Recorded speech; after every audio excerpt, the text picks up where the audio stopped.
Hey there, everybody. I hope that your speeches are coming along well.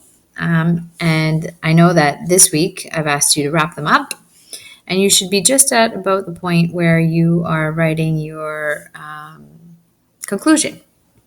So I know I can't be there to help you out right now. I've done it this way instead. I've come up with a sample, just like I did with the introductions, to show you the introductions to the speech. I color coded things, the elements that I wanted you to include, and I showed you how it all came together in a nice paragraph. So I did the same here for the speech conclusion. And I'm going to walk you through a couple of them to give you some examples, and hopefully you can model your conclusions on these ones and come up with something um, uh, equally well organized and catchy in your own way. All right. So let's start off. I'll show you right here in blue. I've put a transition. Okay, so it's important. We talked about transition words. All of your paragraphs should start off with a transition from one to the next. And you should use the ones for conclusions for your final paragraph. That's your conclusion. So you have a list of those. You can go back and find the right ones to start with. Then the other things that you should have in your conclusion is a summary of your main points. Everything that you talked about, you want to just recap very briefly the way you did in the introduction, where you just presented them, the three main points. Now you're just retelling. I talked to you about these three main points, or a brief summary in some way. Then you also should restate your purpose. So if your purpose was to teach them something or to encourage the audience to do something, you should go back to that and remind them this is why you were here to talk to them. And in most cases, if you're doing something persuasive, you'll have a call to action for your audience. So that means you're calling them to do something. You want them to take action. You want them to do whatever your purpose was, right?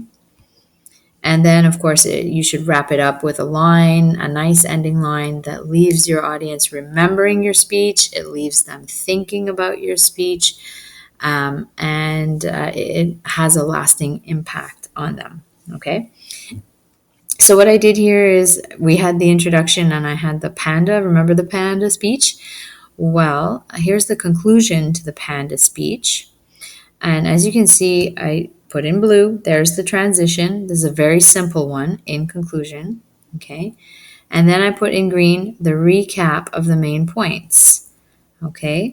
It would be easy, in conclusion, it would be easy for us to continue to ignore the trouble that the panda faces and continue on our path of destruction of its environment, which will ultimately lead to the complete extinction of the giant panda species. Then I put next in purple here, what we have above, a restatement of the purpose, or we can do something to help. Remember, that's what I started this speech off with, saying that we could easily do something to help the pandas. So I'm restating that purpose again. We can do something to help. And then I have my call to action here in dark red. Join me and thousands of others who believe in this cause. So I'm asking you, the audience, to do something. Join me. Join the others. We believe in it. And my final line here that's in yellow, together we can make a difference and save the giant panda. That's your lasting impression that you're leaving with your audience. And don't forget, you always should have a little thank you at the end. Thank you for listening. Thank you. I hope you enjoyed my speech, however you want to end it off, but there should be a little something there. Okay. So I have another little one here as well. Remember the second example in our introductions was the more serious one about bullying. Remember, it started with a shocking, the words that I had put there, torment, torture, and all that. Well, now we're going back to these ideas that I brought up in the intro, and I'm recapping them in the conclusion. So I have in blue my transition into the paragraph. Okay, that's important. Start that off with a transition. And then I have the recap of my main points, right? The effects of being bullied can be severe and sometimes long lasting. A person can be affected so deeply that their life is sometimes put in harm's way because of bullying. So that's a recap in green of what my main point was in the speech. And this was in purple. Again, I was repeating my purpose. No person should have to live through this kind of torment. We can change that. My purpose was to tell my audience that they needed to stand up and make a difference and help people and change things. So here it is again. We can change that. We can put an end to bullying with positive words and actions rather than continue to spread negativity and injury. And then in red, again, dark red, I have my call to action. I'm telling my audience here the time to act is now before situations of bullying get any worse. So stand up and make a difference. I'm telling my audience right here what I want them to do. Stand up and make a difference. And then I leave them with a line here that it gets at their emotions, right? And it could make them feel bad, right?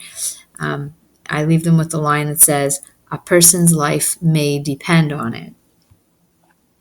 And so that's pretty serious, right? And same way my speech opened up with some serious stuff, I'm also closing it with some serious stuff.